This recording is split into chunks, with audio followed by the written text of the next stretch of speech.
The Assembly will hear an address by His Excellency Matamela Cyril Ramaphosa, President of the Republic of South Africa.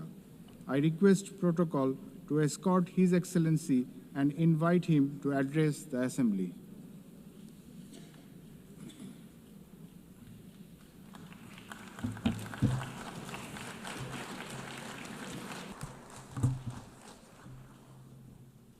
Thank you, President of the 80th session of the UN General Assembly, United Nations Secretary General, Excellencies, Heads of State and Government, and ladies and gentlemen. 80 years ago, the United Nations was established to save succeeding generations of humanity from the scourge of war and to build a peaceful, prosperous, and just world arising from the devastation brought about by global conflict. Through the UN Charter, the nations of the world pledge to uphold peace, development, and human rights, which would be underpinned by international law.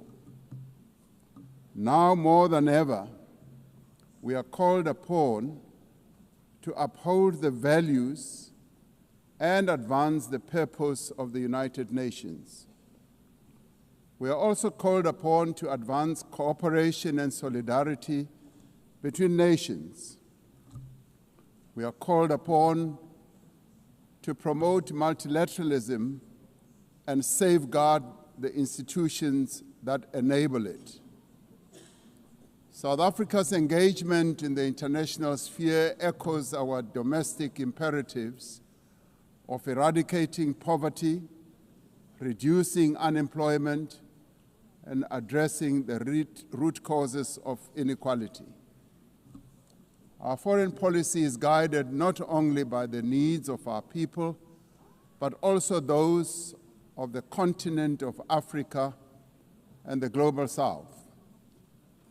Inspired by our own history, South Africa strives to maintain world peace and also the settlement of all international disputes through negotiation and dialogue and not through war. We therefore welcome the strong partnership between the African Union and the United Nations in promoting peace, security, and stability on the African continent. This year, South Africa is honored to preside over the G20. This is the first time that G20 Leaders Summit will be held on the African continent, the cradle of humanity. South Africa's G20 presidency is guided by the theme equality, solidarity, and sustainability. To give full meaning to our theme of equality, solidarity, and sustainability, we have invited the G20 countries to join us in prioritizing the following areas. Firstly, in discussion to strengthen disaster resilience and response by addressing the increasing frequency and impact of climate-induced natural disasters.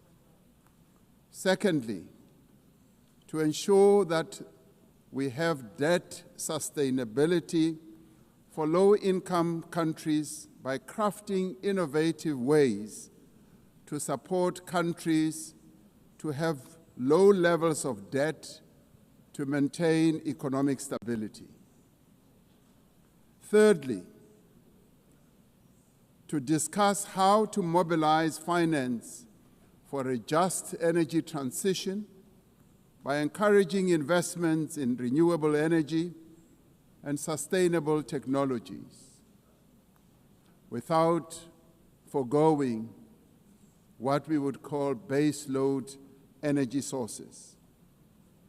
Fourthly, by harnessing critical minerals for inclusive growth and sustainable development through the value addition processes, that is, beneficiation of these minerals at the source where the minerals are extracted, to foster the development of communities where these minerals are found. These priorities reflect South Africa's commitment to addressing global challenges and promoting inclusive growth and sustainable development. Our country's G20 presidency is a significant opportunity for South Africa to advocate for Africa's development agenda and to amplify African voices in global economic governance for a continent that is irreversibly on the rise. As member states of the United Nations, we have all adopted the Sustainable Development Goals. However, many of these goals remain elusive. There are many reasons that hold many countries back from fulfilling and implementing these development goals. Some of these reasons are lack of sufficient financial resources that can finance the advance that these countries need to make to fulfill those goals. Many countries with developing economies, especially in Africa and the Global South, do not have adequate capital to finance their development goals. They are indebted and are paying much more on debt servicing than they do on health and education. In fact, these countries pay much more than countries in the North for their debt. Yet through global solidarity, by having fairer lending rules, especially for several of the Global South countries, we can achieve our shared commitment. Through the G20 process, we are working towards building consensus on how this problem can be tackled, including the reform of international financial institutions, particularly multilateral development banks, to better tackle global challenges that many countries face. The multilateral trading system needs to be reformed as we reconfirm that the World Trade Organization remains the only multilateral body that is capable of managing differences and coordinating positions in global trade. Trade is one of the most important instruments to mobilize domestic resources for development. It is concerning that geopolitical shocks and unprecedented trade policy volatility are destabilizing the global economy and jeopardizing a critical source of development finance. In fact, trade is now being used as a weapon against a number of countries in the world. We must redouble our efforts to strengthen the link between trade and development. Unilateral trade practices and economic cohesion have a detrimental impact on many nations. This includes the economic embargo against Cuba, which has caused untold damage to the country's economy over the years. This unfair embargo must be lifted, and we want it lifted sooner rather than later.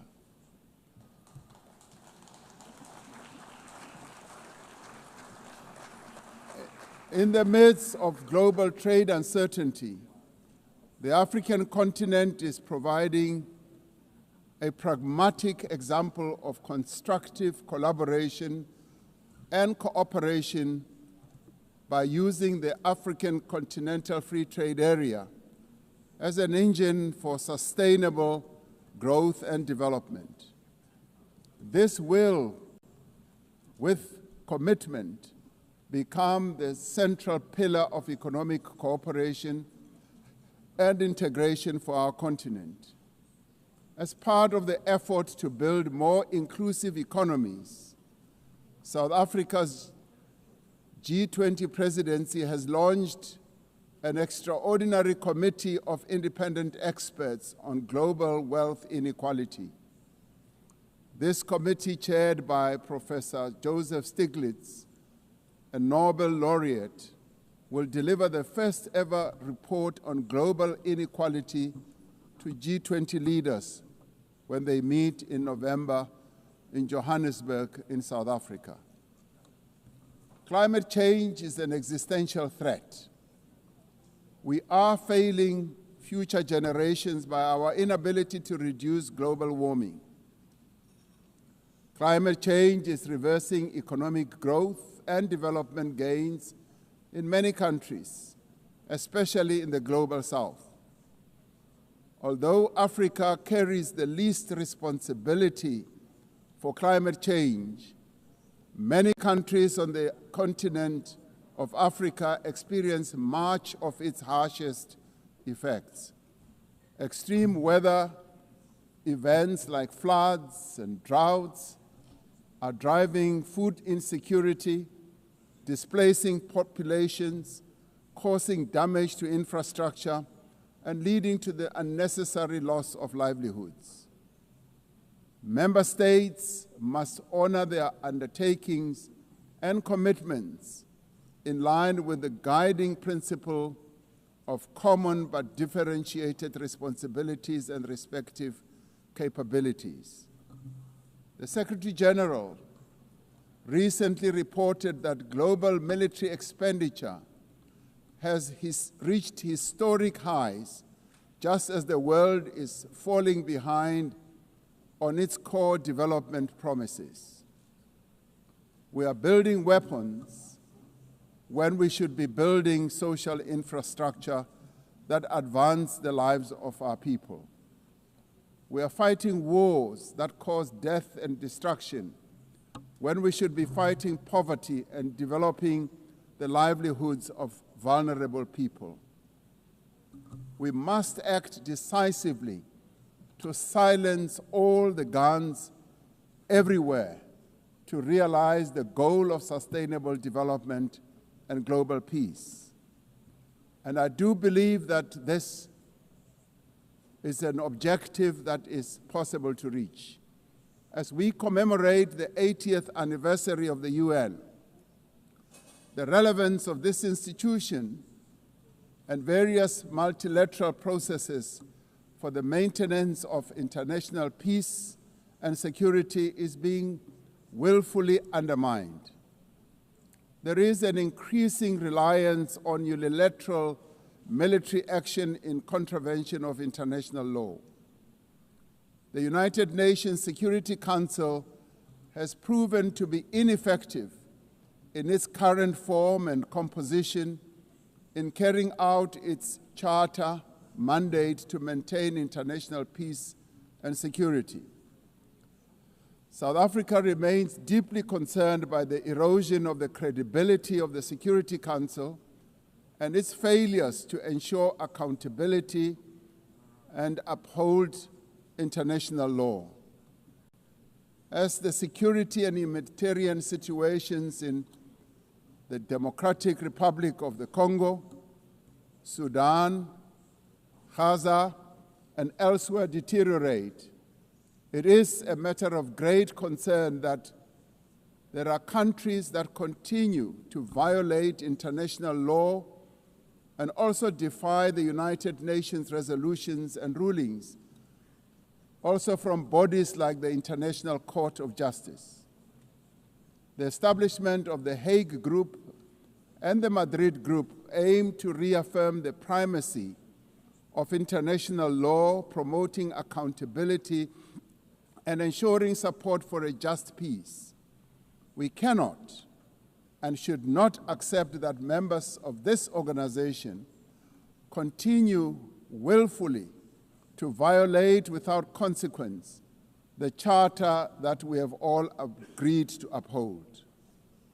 Therefore, as nations that have pledged to uphold the UN Charter, we have the ultimate responsibility to ensure and protect the rights of the Palestinian people to self-determination, consistent with the case that South Africa brought before the International Court of Justice. There is growing global consensus. There is growing global consensus that Israel is committing genocide in Gaza.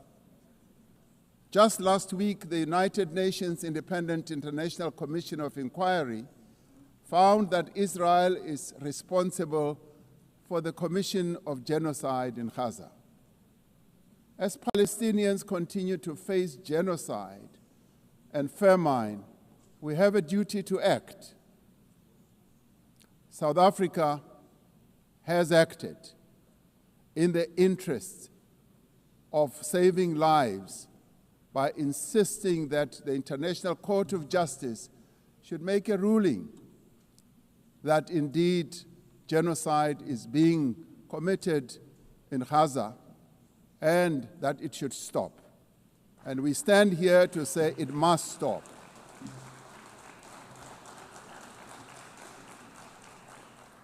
We welcome the historic high-level meeting held yesterday on the two-state solution yesterday in this very chamber. This reflects the determination of the global majority, a global majority that now stands at 142 and more countries, that Palestinians deserve a peaceful state alongside a peaceful Israel. Many nations in the world are calling for that, and that is the voice that we believe that Israel should heed, and those powerful nations that can make a two-state solution viable and possible and implementable should act in that regard. The long overdue announcement by increasing number of countries to recognize the state of Palestine is testament to this determination. We have a responsibility as the member states of the United Nations to reaffirm the right also of self-determination of the people of Western Sahara.